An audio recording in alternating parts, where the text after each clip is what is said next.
Buenas noches y que Dios les bendiga. Soy Mateo Kuntz, uno de los profesores en el Seminario del Redentor. Hoy día terminamos con el curso La Iglesia y cómo plantarla con el último tema, que es la Cena del Señor. Y realmente solo tenemos tiempo tocar el tema y hay mucho más que podríamos estudiar, pero vamos a tocar lo importante. Empezando con la historia de la cena. Primeramente, la historia del Antiguo Testamento. Para conocer y entender qué es la Cena del Señor, necesita conocer la Pascua. Y para entender qué es la Pascua, vamos a Éxodo 12. Si tienen la Biblia, vamos a estudiar Éxodo 12, versículo 21 a versículo 27.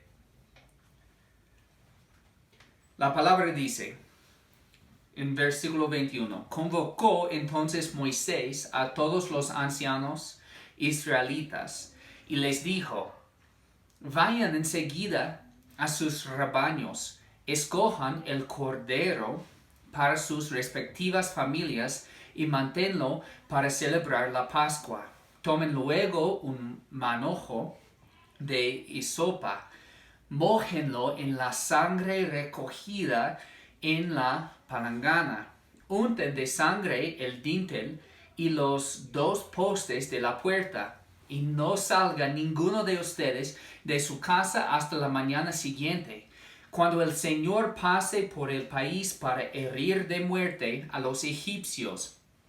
Verá la sangre en el dintel y en los postes de la puerta, y pasará de largo por esa casa. No permitirá el Señor que el ángel exterminador entre en las casas de ustedes y los hiera. Versículo 24. Obedezcan estas instrucciones. Será una ley perpetua para ustedes y para sus hijos. Cuando entran en la tierra que el Señor ha prometido darles, ustedes seguirán celebrando esta ceremonia.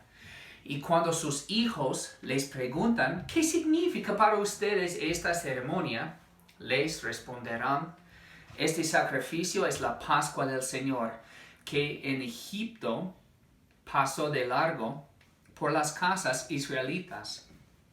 Hirió de muerte a los egipcios, pero a nuestras familias les salvó la vida.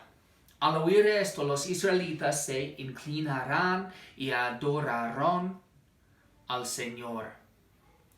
Bueno, eso no es la cena, pero es un antitipo, es algo que pasó antes para enseñarnos más de lo que sería en el futuro la cena. ¿Y qué es similar?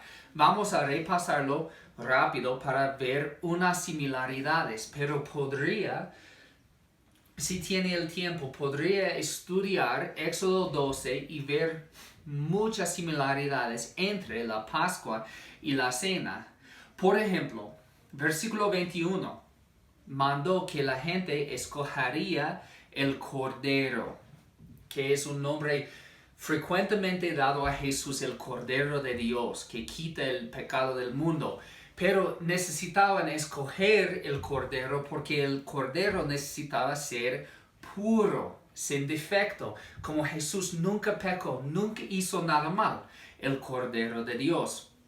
Dice que necesitaban poner o recoger la sangre y mandó también unten de sangre el dintel en la casa, la puerta, y no salga. Eso es un tema muy común. Los que están en Cristo, que están cubiertos con la protección de su sangre, los que están marcados por su sangre, no salgan de la presencia de Jesús. Jesús está con ellos todo el tiempo y no pueden salir porque sin Jesús es la muerte, que también está aquí. Si un judío salió de su casa no tenía la protección de la sangre. Él tenía que quedarse dentro de la casa como necesitamos nosotros quedarnos en Jesús, lo que estamos mandando frecuentemente en el Nuevo Testamento. En versículo 23 vemos: cuando el Señor pase por el país para herir de muerte a los egipcios, verá la sangre y pasará de largo por esa casa. No permitirá el Señor que el ángel exterminador entre en las casas de los que tienen la sangre. Y lo similar es que el juez, la justicia, el castigo viene hacia todos. Viene para herir de muerte todos. Solo los con la sangre sobrevivirán. Solo los que mantienen en Jesús van a sobrevivir. Es muy similar. Dice en versículo 25: ustedes seguirán celebrando esta ceremonia. Y cuando sus hijos les pregunten: ¿qué significa para ustedes este ceremonia? Mira, Dios mandó que seguirían celebrando esta ceremonia de Pascua hasta que llegó Jesús. Jesús también celebraba la Pascua, lo que vamos a estudiar con los discípulos, pero hay algo adicional que podemos olvidar. Él dijo: cuando los niños dicen o los hijos les preguntan qué significa, va a poder contestar. También con la cena estamos mandados a hacerlo siempre en memoria de Jesús, pero también para que los niños nos pregunten, para que los demás nos pregunten: ¿por qué está tomando vino y pan? Y versículo 27 de Éxodo 12 dice: les responderán: este sacrificio es la Pascua del Señor. El Señor hirió de muerte a los egipcios, pero a nuestras familias les salvó la vida. Cada vez que celebramos la cena, celebramos que el castigo, la ira de Dios, está revelándose contra toda impiedad, todo el pecado en el mundo. Y todos tenemos el peligro, pero en lugar de morir, tenemos la sangre de Jesús. Él murió y somos salvos. Como la Pascua. Y al oír esto, dice versículo 27, al oír esto los israelitas se inclinaron y adoraron al Señor. Y también nosotros al celebrar la cena.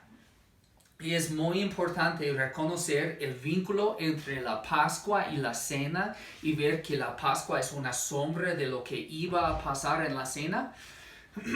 Y ahora, habiendo ya estudiado Éxodo 12, vamos a estudiar Mateo capítulo 26, donde vemos la primera cena y la última cena del Señor en esa tierra. Y no voy a leer cada versículo, pero vamos a estudiar más o menos toda la historia. En versículo 1, después de exponer todas estas cosas, Jesús les dijo a sus discípulos: como ya saben, faltan 2 días para la Pascua, y el Hijo del Hombre será entregado para que lo crucifiquen. Entonces, en los 2 versículos primeros, él dice que en 2 días viene Pascua. El vínculo con Pascua ya está allá. En versículo 17 dice: el primer día de la fiesta de los panes sin levadura. ¿Qué es la fiesta de los panes sin levadura? La Pascua. Porque comieron ese cordero, pero también pan sin levadura, porque no tenían tiempo poner levadura antes de hornear, porque tuvieron que salir con prisa.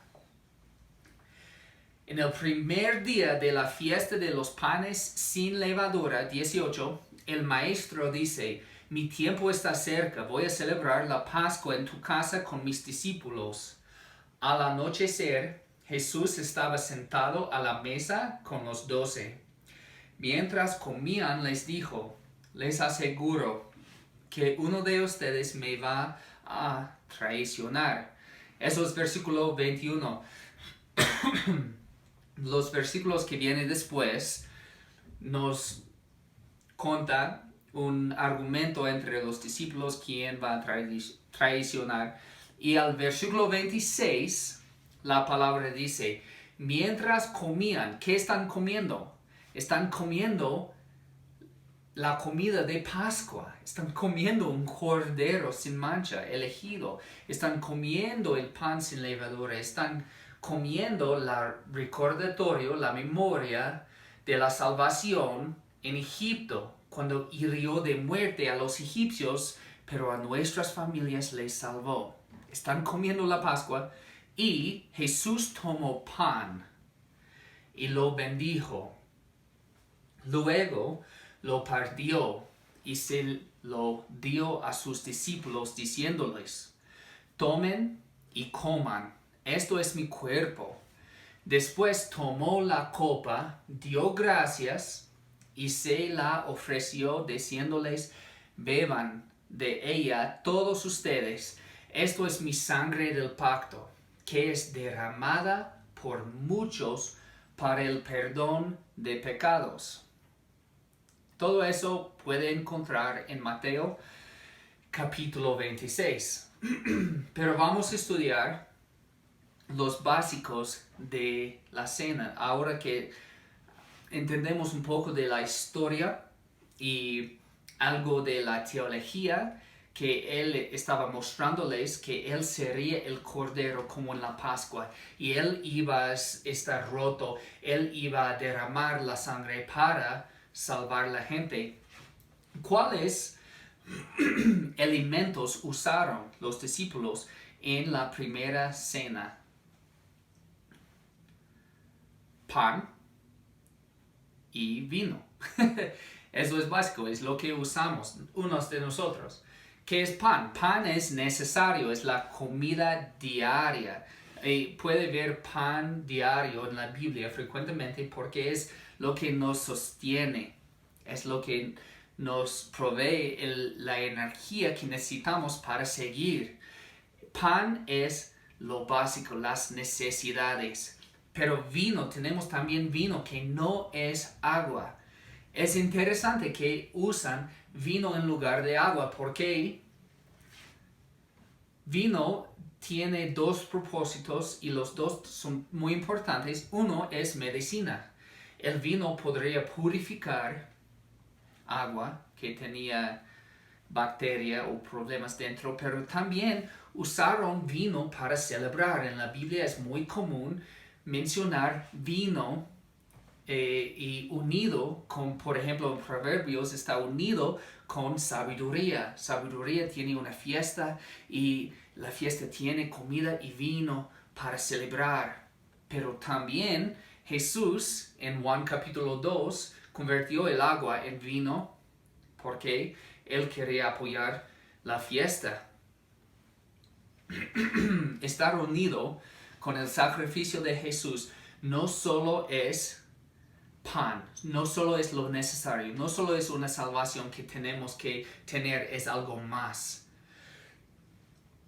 Y es muy interesante porque Jesús cambió algo de los judíos. En el principio con los judíos tenían que comer el cordero, tenían que comer pan sin levadura y también hierbas amargas para recordar qué tan amargo era. Pero con Jesús tenemos pan y no necesitamos tener pan sin levadura porque no necesitamos huir con prisa. Jesús ya tomó la consecuencia, ya nos libró de esclavitud.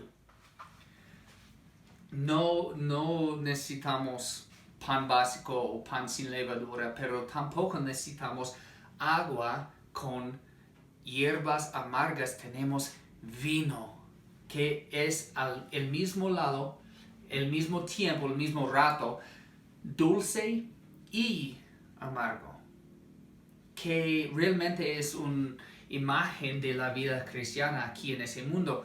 No es jugo de uva. Yo sé que muchas de las iglesias que asistan ustedes tienen jugo. Muchas veces no tienen jugo, es algo similar de jugo. Es agua con color y azúcar.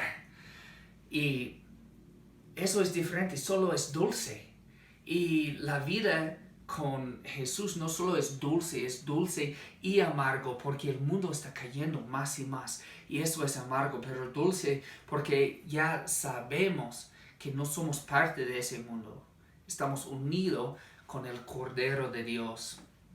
Y el jugo no nos enseña esto, no nos da la profundidad que el vino nos da como un alimento de la cena. Cuando tomamos el vino y es dulce en la lengua, pero en mi garganta tiene un poco, me pica un poco, esto me enseña que lo que disfruto ahora costó la vida de Jesús. Lo que disfruto ahora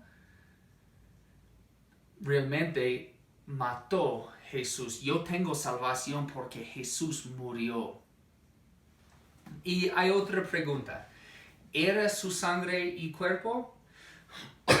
Jesús tomó pan y lo bendijo, luego lo partió y se lo dio a los discípulos diciéndoles, tomen y coman. Esto es mi cuerpo, dijo Jesús, esto es mi cuerpo. Él no dijo, esto es un metáforo de mi cuerpo. Él dijo, esto es mi cuerpo. Esto es mi sangre del pacto, dice el versículo 28. Esto es mi sangre. Entonces los discípulos estaban comiendo el brazo de Jesús. Eso es lo que los católicos dicen. Y unos luteranos también. Y no tenemos tiempo de estudiar todo eso, pero es muy interesante. Porque cuando Lutero tenía que discutir un poco con los reformados, otros pastores, líderes de la reforma, él dijo, esto es mi cuerpo. Y había otro hombre, Zwingli, que dijo, hágalo en memoria de mí, memoria. Él dijo, mi cuerpo, memoria. ¿Pero qué es? Jesús dijo, es mi cuerpo. Vamos a estudiar unos versículos más para entender mejor. Primeramente, Juan capítulo 15, versículo 1, que dice, Jesús está hablando y él dice, yo soy la vid verdadera. ¿Jesús es vid? Eso es lo que él dice, yo soy la vid. También Juan 10, versículo 9, yo soy la puerta. El que entre por esta puerta, que soy yo, será salvo. ¿Jesús es puerta? ¿O es metáforo? Porque dijo claramente, yo soy puerta, soy yo, una puerta. Yo soy vid, yo soy la vid verdadera. ¿Es una puerta? ¿Es una vid? No, él usó palabras así para enseñarnos por medio de, o por uso de metáforos. Porque Jesús luego en la misma cena dijo, hagan esto en memoria de mí. Y podemos ver eso frecuentemente, por ejemplo, Lucas 22, versículo 19. Dice, también tomó pan y después de dar gracias lo partió, se lo dio a ellos y dijo, este pan es mi cuerpo. De nuevo, es mi cuerpo entregado por ustedes, hagan esto en memoria de mí. Es memoria. Lo hacemos en memoria. No hacemos para tener de nuevo el cuerpo verdadero de Jesús y comerlo para tener algún tipo de gracia especial. Realmente los católicos dicen que cada cena es un sacrificio. Jesús muere de nuevo. Por eso los sacerdotes tienen ropa negra, porque la tristeza de matar a Jesús cada vez es algo muy oscuro. Pero la Biblia nos enseña que Jesús murió como sacrificio una vez. Hebreos 10:10 dice, y en virtud de esa voluntad somos santificados mediante el sacrificio del cuerpo de Jesucristo, ofrecido una vez y para siempre. No dice ofrecido muchas veces, una vez y para siempre. Entonces, si no estamos sacrificando a Jesús, ¿por qué lo hacemos? ¿Es porque nos salva? No, y tuvimos que estudiar eso en el curso de bautismo, pero solo para recordarnos, Efesios 2, 8 y 9 nos enseña porque por gracia ustedes han sido salvados mediante la fe. Esto no procede de ustedes, sino que es el regalo de Dios, no por obras para que nadie se jacte. Entonces, ¿por qué la hagamos? ¿Por qué seguimos haciendo la cena? Primeramente porque Él dijo, haga esto en memoria de mí. Él quería que hiciéramos eso en memoria de Él, pero más. Porque unos va a decir, ya recuerdo, no necesito recordarme cada vez. Pero yo les digo que no recuerda muy bien. No recuerdan el Evangelio. De hecho, yo necesito recordarme del Evangelio cada día. ¿Por qué? No recuerdo. Es parte de mi problema cerebral que viene de pecado. Yo necesito más memoria. Pero no solo nos hace recordar, también predica a los que no recuerdan. Recuerda, en la Pascua dijo, los hijos les preguntarán acerca de ¿por qué hacen eso? También con nosotros, cuando hacemos la cena, ¿qué pasa? El mundo ve algo extraño y dicen, ¿por qué? Pero hay más. 1 Corintios 11:26 dice, porque cada vez que comen este pan y beben de esta copa, proclaman la muerte del Señor hasta que Él venga. Es un tipo de sermón visual. También el bautismo es un ceremonio dado por Jesús. Y realmente nuestro corazón busca ceremonia, pero hacemos ceremonias diferentes, como dedicación de bebé o una fiesta de algún santo. Pero hay dos ceremonias en la Biblia que Dios nos mandó a hacer frecuentemente y necesitamos obedecer porque eso es lo que buscamos. Necesitamos obedecer y hacer los ceremonios que tenemos porque es como un sermón visual. Cuando la gente en la iglesia vea que estoy tomando vino y comiendo pan y ellos no, van a decir, ¿por qué no? Porque yo tengo el vínculo de fe con el sacrificio que Jesús hizo. Y por eso estoy protegido como los israelitas en la Pascua. Ahora, la pregunta de frecuencia. ¿Cuántas veces vamos a hacer eso? Unas iglesias lo hacen cada 4 meses, cada 3 meses. Pero si el domingo no funciona muy bien, no tienen pan, si están haciéndolo cada 3 meses, pero un domingo no tienen pan, van a hacerlo cada 6 meses por faltar un domingo. Y unas iglesias por elección solo lo hacen una vez al año o menos. Unos no lo hacen. Pero Jesús nos mandó hacerlo en memoria de Él. Y en Hechos 2:42 podemos ver la iglesia primitiva y lo que hicieron. Ellos, versículo 42 dice, se mantenían firmes en la enseñanza de los apóstoles, en la comunión, en partimiento del pan y en la oración. Ellos hicieron semanalmente unas cosas: enseñanzas, comunión, tiempo junto, partimiento del pan, que es la cena, y oración cada semana. Y eso seguía en la historia también en Hechos capítulo 20, versículo 7, que es después de Hechos 2 por unos años. Dice que el primer día de la semana nos reunimos para partir el pan. ¿Para qué? Para hacer la cena. La iglesia seguía así. Dice el primer día de la semana, no era el sábado. El sábado es día 7, cuando los judíos adoraron, pero los cristianos adoraron en el primer día de la semana, como hacemos nosotros por domingo. ¿Por qué? Porque todo está cumplido con nosotros. Entonces podemos empezar la semana con adoración. No necesitamos terminar la semana así. Y yo digo, ¿por qué es un sermón visual? ¿Por qué no? ¿Por qué no lo haríamos cada semana cuando puede predicar muy bien en una manera visual a todas las personas en mi iglesia?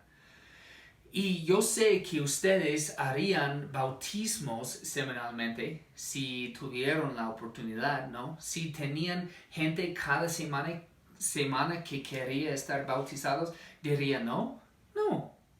Es un sermón visual, queremos hacerlo y realmente nos anima. Y tal vez unos de ustedes están pensando, eso me haría muy aburrido. Cada semana tener la cena como la iglesia primitiva. Pero no decimos eso con oración, con comunión, con sermones y enseñanzas.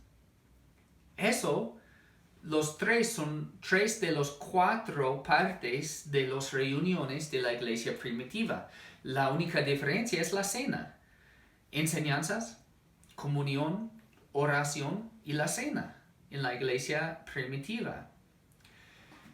Y no decimos no a los sermones, pero sí decimos necesitamos cambiar cómo funciona. Y yo digo el mismo.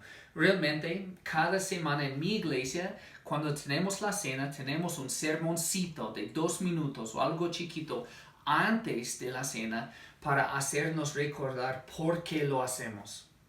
Eso nos ayuda a no hacer un rito o una tradición sin significado.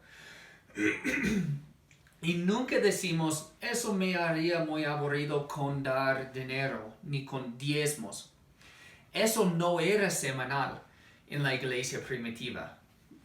Es porque nos gusta dinero más que tenemos la ofrenda cada semana, pero no tenemos la cena cada semana. No sé, pero debe investigar tu corazón para saber. La última pregunta, ¿quién? ¿Quién debe tomar la cena? Porque no es para todos. En el principio, Jesús lo hizo con solo los discípulos. En 1 Corintios 11:28 dice, así que cada uno debe examinarse a sí mismo antes de comer el pan y beber de la copa. Entonces, en mi iglesia, cada uno debe examinarse antes de tomar la cena. Y recuerda que yo tengo ese dibujo en cada curso. Aquí está la iglesia, con la puerta. Y dentro de la iglesia tenemos la cena. Y no tengo café para poner pan. Pero voy a poner pan así. Tenemos la cena.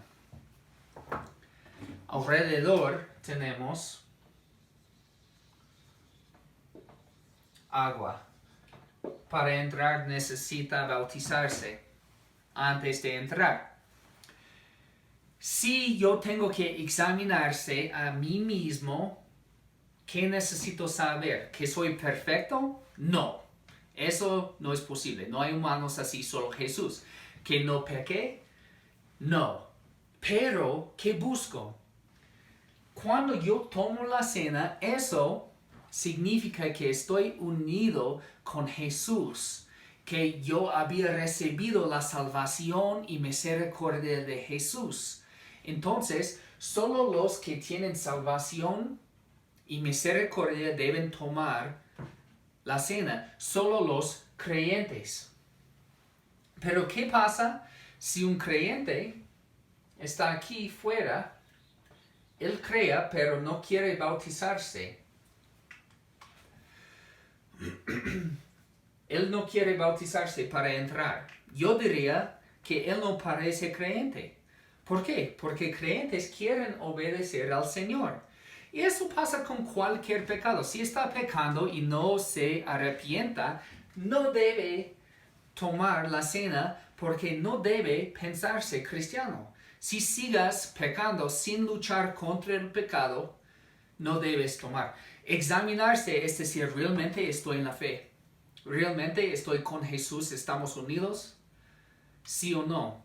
Pero tal vez vaya durante la semana, está pecando, eres un cristiano bautizado, está pecando y está aquí en la iglesia mirando la cena, pensando, no debo tomar porque yo pequé esa semana.